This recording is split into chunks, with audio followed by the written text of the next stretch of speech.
Hi everyone, I'm gone today, but we are going to continue our lesson with angular and linear velocity, as well as moving on to area of a sector. So I'm just going to quickly review, since it's been since Friday, when we talked about linear and angular velocity. Now remember, a linear velocity is a rate, and we talked about how distance is equal to rate times time. Or rate is, if I write this out, the rate times time, so distance divided by time is going to be our rate. Now, the units for a rate could be, if the rate is a linear rate or linear velocity or speed, we're going to have a linear measurement for distance, and some of those linear measurements are feet, miles, meters, yards. Any of those would work for a linear distance, how you would measure a straight line distance. And then in time, you could have a unit of time in minutes, seconds, hours, etc. Right? So just keep that in mind as you're finding your rates. A rate is really your velocity or speed. And just pay attention to what your unit should be. Now, if you're talking about an angular rate or an angular velocity, the way we can measure an angle is in revolutions around a circle, radians, and in degrees. So you're really limited in an angular velocity in terms of the unit of measurement. So I have distance. Instead of distance, we have our angular distance, which again can be measured in revolutions, radians, or degrees. Okay, so from there, I'm gonna create some additional examples. Obviously, they have all these different formulas for linear velocity and for arc length. We talked about the arc length formula last week, how it's just a fraction of the circumference of a circle. So we're gonna kind of just review that.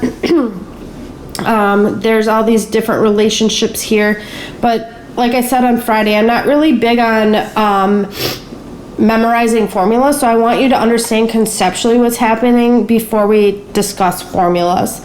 You don't really need a formula to figure out an angular or linear velocity. It's just a unit conversion. All right, so I'm going to make up some additional examples here with angular velocity and linear velocity. Let's say our given linear velocity is let's say 30 miles per hour. Okay, and we want to find the angular velocity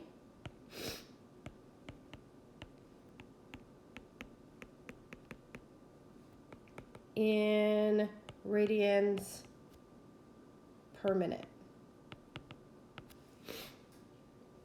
Okay, so what we're going to do is we're going to start with the rate we're given. We're going to take our linear velocity and convert it into an angular velocity.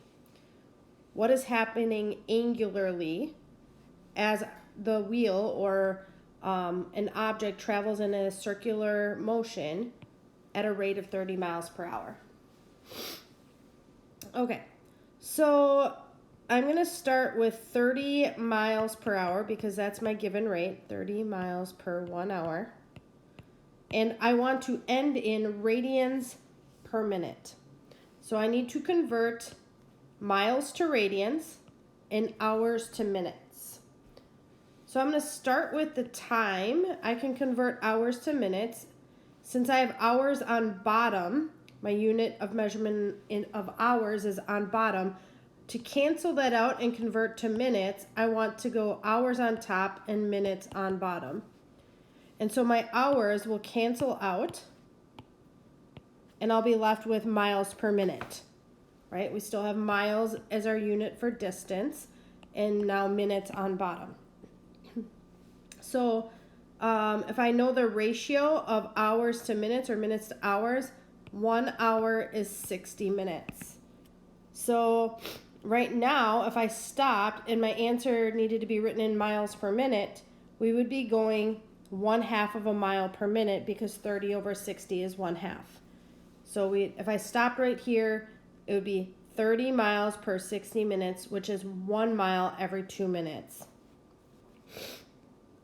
Or 1/2 a mile per minute.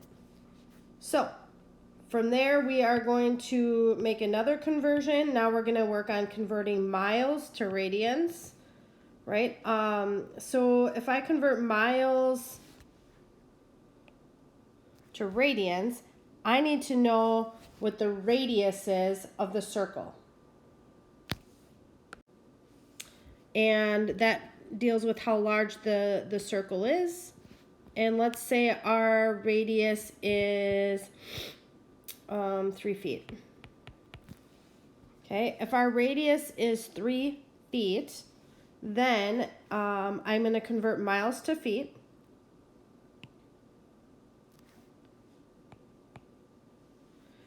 And feet or miles is going to go on bottom, feet is going to go on top. Right? I have miles on top here that I want to cancel out, and I want to have feet on top. And we'll work our way from feet to radians here in a minute. So how many miles are in how many feet? In 1 mile, we have 5,280 feet. That's the conversion factor from miles to feet or feet to miles. And right now, I'm in feet per minute.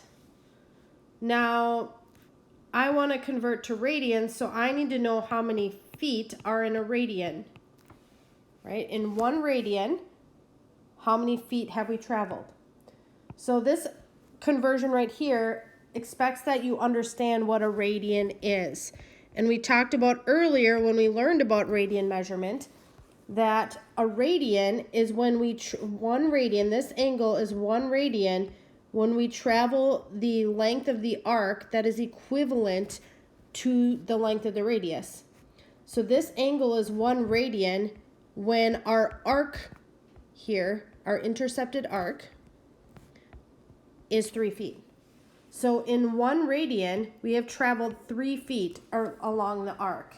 So 1 radian is equal to the measure of the radius. Now if I had 2 radians, that would then be 6 feet. Or if I had 3 radians, it would be 9 feet.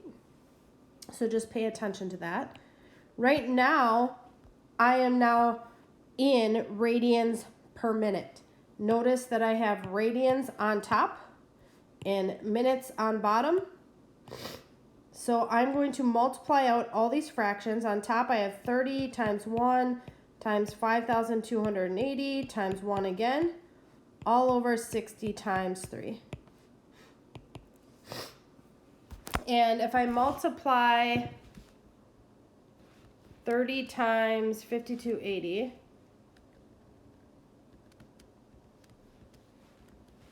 I get 158,400 divided by 180 on bottom.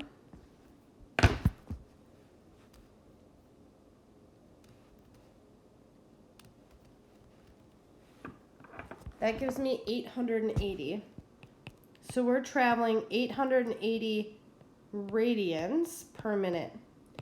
So what that means conceptually is that when our wheel or our object is moving at a rate of 30 miles per hour, that is the equivalent of traveling the length of the radius 880 times in a minute, right? 880 radians per minute means I travel the length of the radius around the arc of the circle 880 times in 1 minute. I can put this over 1, and 880 radians every 1 minute means I travel the length of the radius 880 times in 1 minute. Okay. Moving forward from there, we'll learn how to convert from angular measurement to linear. So we're going to give you an angular velocity given. So what if I said I'm traveling at a rate of 40 revolutions per second. Let's convert that to miles per hour.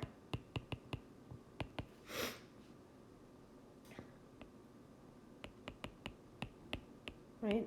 I want to know what is our velocity in miles per hour. So we will start with the given angular velocity of 40 revolutions per 1 second. And I'm going to convert, first of all, revolutions to radians. I know in 1 revolution is the equivalent of 2 pi radians. Now, I'm going to use the same circle that we had above and say my radius is 3 feet. Okay, so from there, right now I'm in radians per second. 2 pi radians, I'm 40 times 2 pi, so 80 pi radians per second would be my answer if I wanted the answer in radians per second. I am trying to now convert radians to miles. So first of all, I'm going to make the jump from radians to feet, right? We already discussed that 1 radian is the equivalent of traveling 3 feet along the arc of the circle. So 1 radian is 3 feet, right? 1 radian is when you've traveled the length of the radius along the arc. The radian measurements will cancel out, and right now I'm in feet per second, right? I have feet as my unit on top and seconds for my unit on bottom. So I need to continue converting feet to miles and seconds to hours. So what I'm going to do right now is I'm going to convert feet to miles. So we have 5,280 feet per 1 mile. Our feet cancel out. And right now I'm in miles per second. And then if I'm going to convert seconds to hours, I'm going to put seconds on top. Since I have seconds on bottom here, if I want seconds to cancel out, the seconds on bottom have to cancel with seconds on top. And I'm going to convert to minutes. So we know there's 60 seconds in 1 minute. And right now my answer is in miles per minute. So my last step is going to be to convert minutes, right? The minutes on bottom will cancel with minutes on top. And then I'm going to put hours on bottom. And we know there's 60 minutes in 1 hour. So right now, all these conversion factors will give me my answer in miles per hour. So if I look back at the string of fractions, I'm going to take 40 times 2 pi times 3 times 60 times 60 all over 1 times 1 times 1 times 1 times 1, 5280 is the only value that I have on bottom. And that will be in miles per hour. So I'm going to take 80 pi times 3 is 240 pi. 60 times 60 is 3,600. So 240 pi. I'm going to approximate pi and say 3.14. So 240 times 3.14 times 3,600 is 2,712,960 divided by 5280.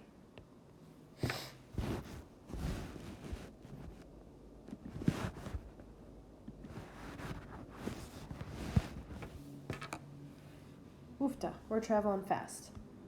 We're traveling at a rate of 513.82 miles per hour. I don't think your car is going to travel that fast, but an airplane or a jet could do that.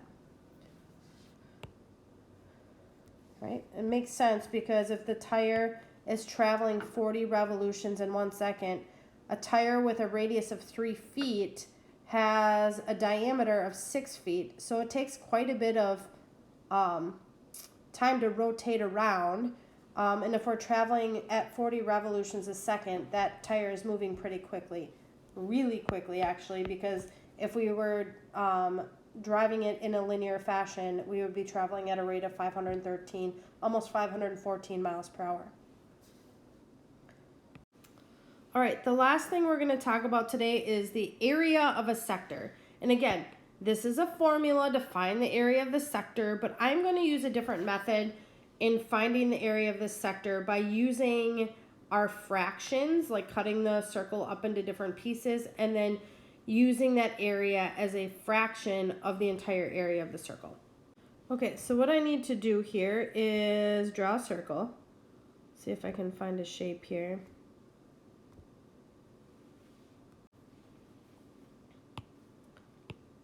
Okay, I'm going to draw my circle here. And we have a radius of 2 feet. So I am going to draw that radius of 2 feet.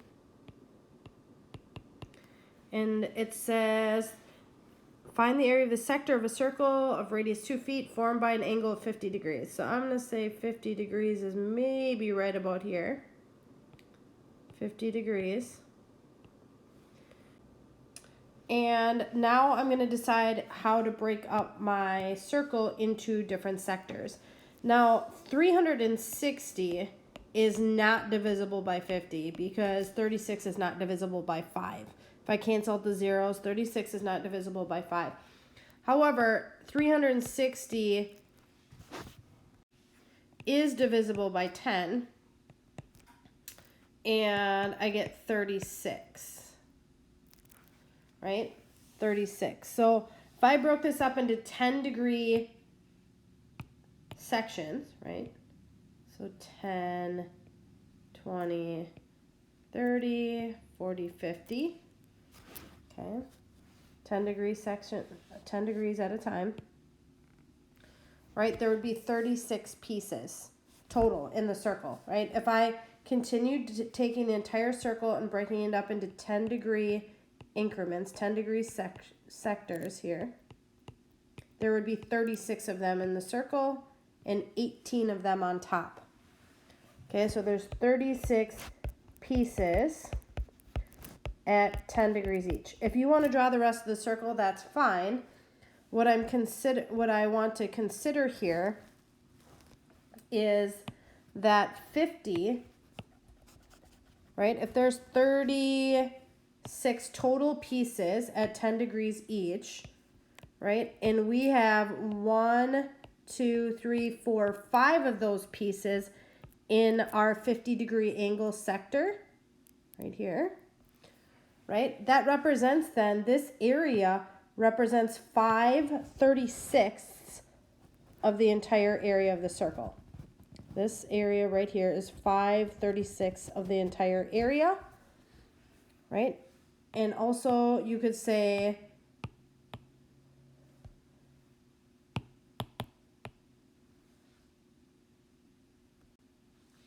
that 50 over 360 reduces to 5/36, right? That sector is 50 degrees of the rotation.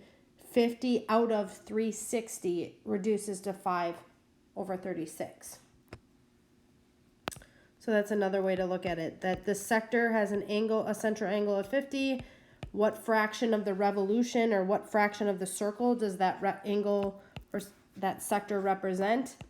If I cancel out the zeros, you get 5/36.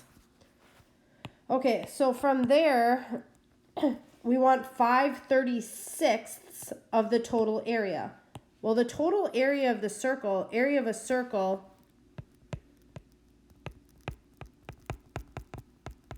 is pi r squared. So I'm going to say 5/36 times pi times the radius squared, which is 5/36 times 4 pi, or 20 pi over 36 feet squared, right? Because my radius is given in feet, my area unit of measurement would be feet squared. So if I cancel out, or reduce the fraction, reduce the fraction by canceling out a common factor. Both of those numbers are divisible by 4. So if I divide the top by 4 and the bottom by 4, I get 5 pi over 9 feet squared. All right, so this is just, that sector is just a fraction of the entire area of the circle. Now, it says round, this is my exact answer. It says round your answer to 2 decimal places. If I give an approximate answer, I will take 5 pi, so 5 times 3.14, and divide that by 9. And when I do that, you get 1.74 feet squared.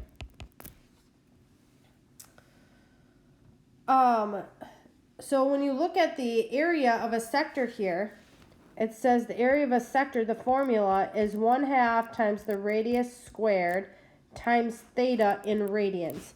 So 50 degrees, you would have to convert 50 degrees to radians. So 50 times pi over 180.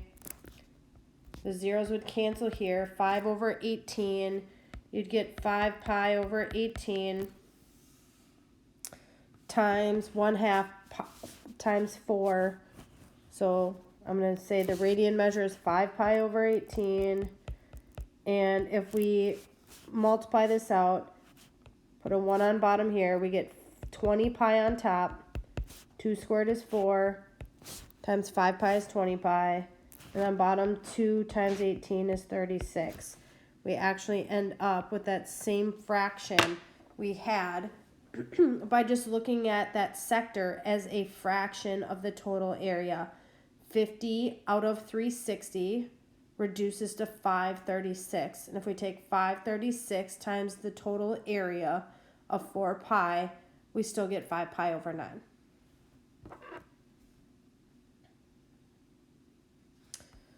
Okay, so if you look at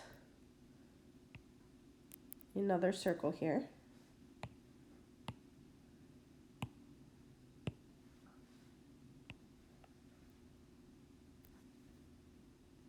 all right, if I said, what if our angle was 120 degrees?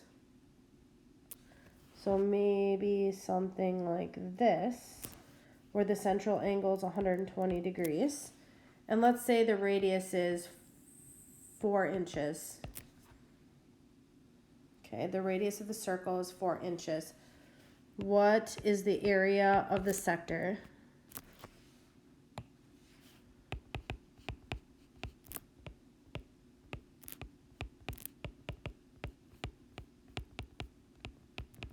Okay.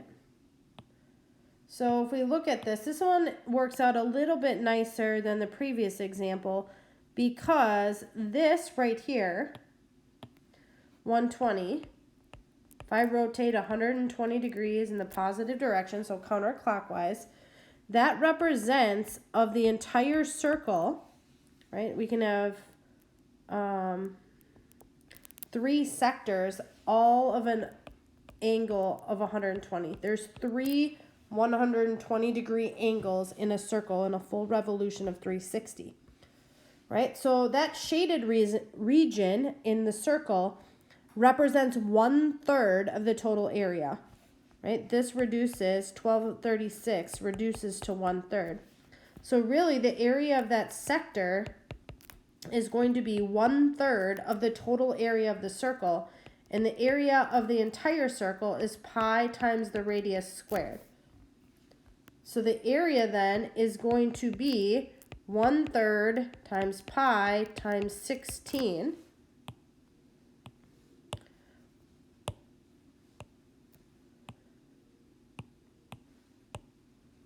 Or the area is 16/3 pi inches squared. That is the exact area, right? When you leave your answer in terms of pi, when you leave pi in your answer, that's exact. An approximate answer would be to take 16 times pi and divide it by 3. Or take 16 divided by 3 and multiply by pi.